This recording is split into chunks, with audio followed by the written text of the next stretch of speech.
Lizard people, what's up? Welcome to the vlog 5, I think. Let's see. Last one we did clips, or we were doing clip, and you saw that I had some issues with the rotary, but you know, big brain had it reversed. I think I put that. It's in the description of the last one, so you knew that I figured it out. Yeah, that's to explain myself instead of blaming Fusion like most people. Well, I did. I did in the video, but, you know, it's hard not to be frustrated in the process. But basically what happened was, the last time I had the rotary on the machine, I messed something up in either the Haas settings or somewhere in Fusion, who knows, and I had to use it in reversed on the post processor for things to actually cut correctly. So I was like, okay, well maybe it's just a permanently reversed setup. So I ended up continuing to use reverse and not understanding why I was having a problem, and yeah, that's what it was. So this is, ow, hold on, gotta set the focus to the center of the screen. I got this, the Canon M50 that I'm using works really good, but the problem is if you touch the touchscreen anywhere, it changes the square of like where it'll focus, like bump it at all, and that's super annoying. So, let's sit down here. This is the clip. This isn't straight off the machine. This is sanded and then tumbled. But, yeah, it came out better than I thought. How do I explain this? It took me 5 tries to get to this one. This is the 5th one. I figured it would take me at least 5 tries to get an actual done clip off the machine. So it's not the best example, it's not the finished example, but it is a done example, I guess you could say. Well, not a, you know what I mean. So this is what it looks like. You can see these blend lines here, and that's my fault. I did the way I was doing the transitions is what I would do is I would adaptive clear the front, like a front portion of it, so it's hard to focus because it's so tiny. So I would basically clear the bar here, all 4 sides, horizontal the flat parts, and then I would come in and do a scallop on the top side, because the top is not, it has got a slight curve to it, which I don't know if you'll be able to pick up. Yeah, I don't know if, so there's an actual curve on the top, very, very gentle curve, obviously. I might increase it, I'm not too sure. We'll kind of see how it... Sorry, I'm listening to the Witcher 3 soundtrack because I like listening to the game soundtrack sometimes. My neighbors are like, what are you listening to? And I'm like, oh, you know, the soundtrack to Lord of the Rings? Anyways, as I was saying, before we were rudely interrupted by that female singer. So, the sections, they're sectioned out, so you rough it out, and then I would scallop the top. And the scallop, obviously, the sketch lines I was using to contain the tool path, they were equal. So what happened is the scallop would cut to that line, but then it would stop. And then the next section, if you will, would cut to that line and stop. So what was happening was in the center you would have a little bump from it not cutting, and that's what it is. And I did my best to like polish them out, but it's titanium and it's incredibly hard to like sand or polish out. So sorry. So yeah, that's those. It's the exact same story on the backside. You can feel them, sort of, but yeah, it's the final one won't have that. The backside's got this little knob here. I might make it a little bit deeper. I'm not too sure. I literally haven't tested this on the knife yet. And yeah, it's currently 47 thousandths thick on the actual center bar. So you can imagine that machining this thing out of a bar is a pain. And definitely the hardest part is this intersection, because it's not parallel to the, that shows it off right there. You can see it's not parallel whatsoever to the actual bar, so yeah. And then obviously the hardware hole. I had an issue, if you look right here, Actually, you might not be able to tell. There's a burr on the back side of the hole, and that needs to sit completely flush to the bottom side handle. My arm is really tired. I'm not too entirely sure how to get that like deburred. Oh, actually, I just realized. I'll do the hole before I come in with the end mill and clean that pocket out, so that way it'll clean that wall up. I had a issue right in there. There's you can see the step marks from the I used ramp with a flat end mill and it left step marks, and then I was like, okay, well that's not the greatest toolpath because obviously the inside is not like perpendicular, so it's ramped down like this. So the pocket's not square. So you got it sitting in the fourth like this, and the end mill has to come down and, you know, cut. Oh no, cut that angled face, and it's kind of difficult. So I ended up switching to a ball end mill, and the other side of it looks really nice. I'm really not sure if you guys are gonna be able to see it on video, but I can't see it in the viewfinder. Yeah, so it came out pretty decent, honestly.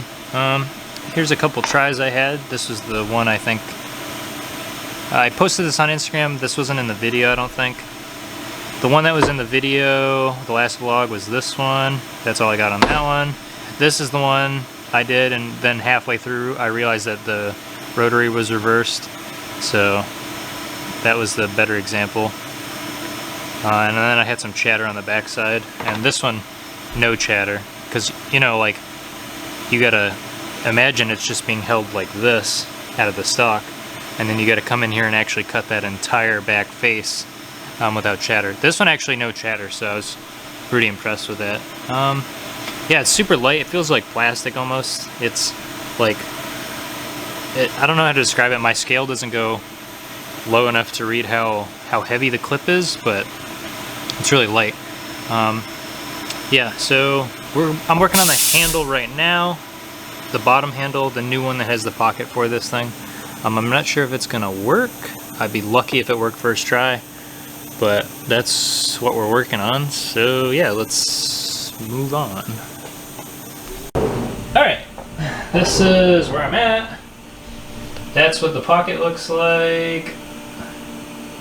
Cool. So we just used the thread mill to thread the 256 hold down holes. That thing is tiny. I'm surprised it isn't broken yet. And yeah, I just have to widen this pocket out a little bit and add some fillets on the inside corner because this thing's got the inside fillets, so they gotta match, obviously.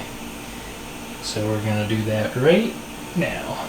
Ooh, this is exciting. So here's kind of a preview of what it's supposed to look like. The handle's upside down, so imagine it the other way. It's gonna go in that pocket like that. Ooh, it actually fits. That's sick. Like no wiggle too. So it fits around that bore that's in there on around this pocket. Sweet. So just imagine it going this way.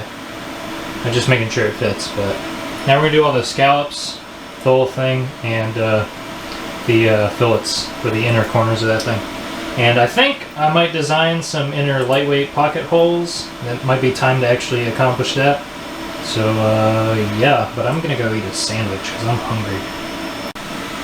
Hell yeah, those look good. This right here. Yeah, looks terrible on camera, looks great in real life. Buddy, hell yeah. Nice and level. That's gonna be sick. Sick! Alright, this thing's looking hot! Damn. That's good. So I designed some pockets, so we're gonna try that now. First time for pockets. Hey, that's pretty cool.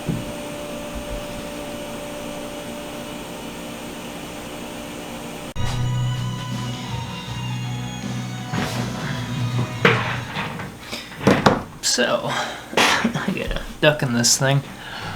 That's the top, that's the bottom, but the inside. And there's the hole for the pocket clip. Why am I talking like this? This is the clip.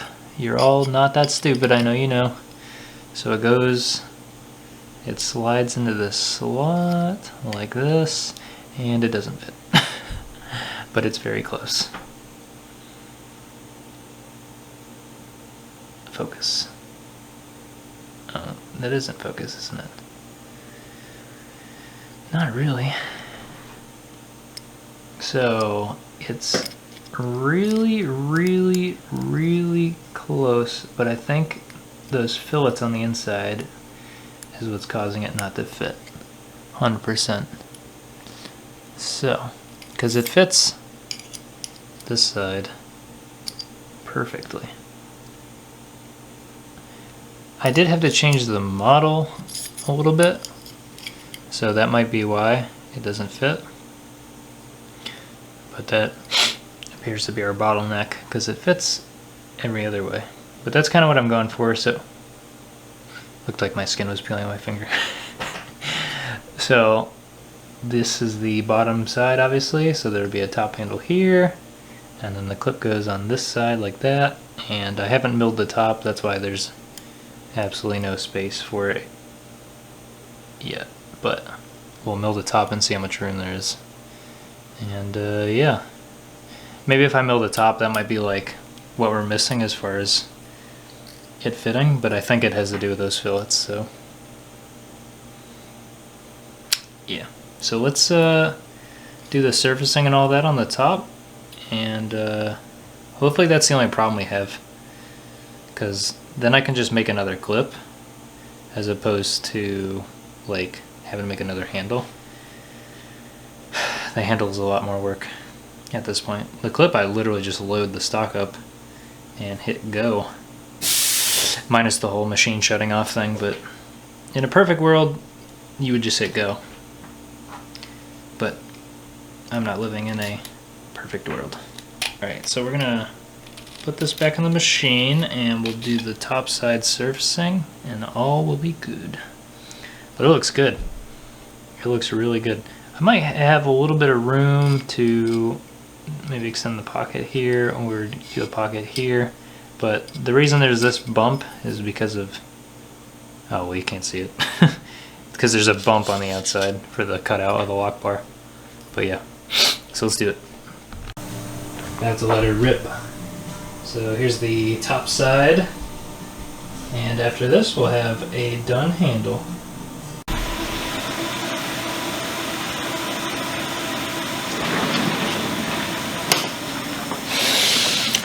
Alright, this is the best handle I pulled off the machine thus far. So we, you guys obviously saw the back side. Got the pockets in it now, looks super sick. It says USA because that's where we are. It says Iris, what does it say? Launch prototype July 2020, 1 of 1. So this is the, like as close to a launch prototype, I guess that makes sense, as possible. The clip, here's how this goes. You know what just happened? So I had this burr on the edge of the handle, like right here, and so I chamfered it, and it's not supposed to have a chamfer, it's supposed to be flat. Super dumb move right there. 10 out of 10 dumb moves.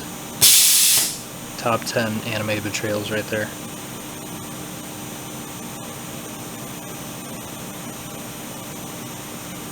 So it's close, but here it is, sitting on the knife. That's the piece of hardware. I have the sand down the hardware I have to fit. I'd make my own, but I don't have a Swiss lathe like some people. Wow, this came out incredible. I'm pretty excited. It actually worked. So there it is installed. That's the profile on the back. So it didn't match as perfect as I wanted, the chamfer. It's kind of undercut on the handle part, or the clip part. But yeah, that's the clip. So I guess, like I said, I need to get an assembled knife. Yeah, I don't know. I don't know if that's gonna fly. It might be too short, or I might need two pieces of hardware because it's something I just being attacked by the mat. Because if you look, if I put pressure on it, actually, I guess it was in my head. Yeah, it does have a little bit of side to side. The clip definitely has play though. But let me do a fully assembled version. Like I'll put the ceramic ball bearing in and see how it feels. Alright, ladies and gentlemen. Installed.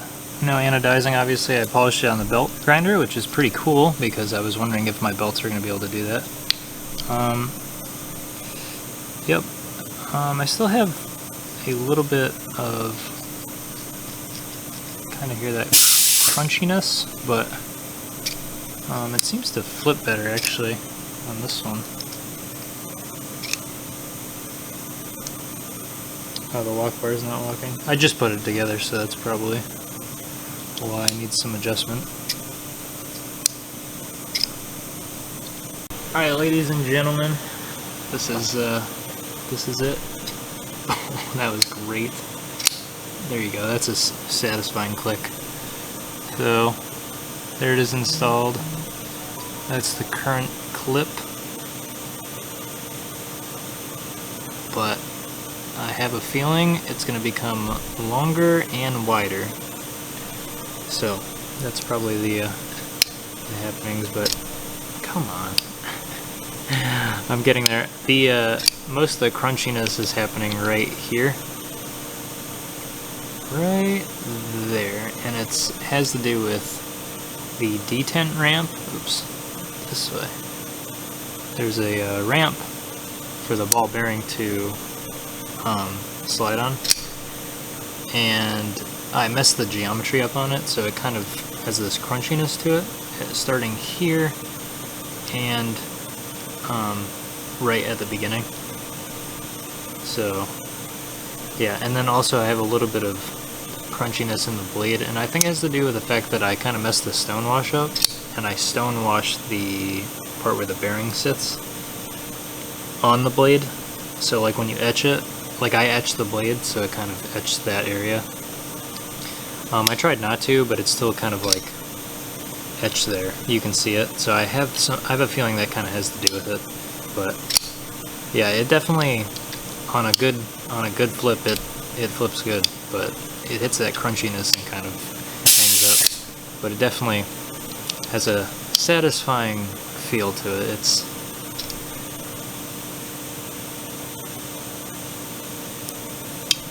perfect. Perfection. So yeah, so I'm going to end the video here. I might do a Kickstarter or I might do pre-orders. It really depends on... I don't know what it depends on. But yeah, that's where I'm at. So if you like the video, please sub. Definitely, obviously, have more videos in the future, but I need to get this this video out as opposed to waiting 3 weeks to get you guys another video. My weekend is over, back to my day job. Wee. Damn, that's good when it actually.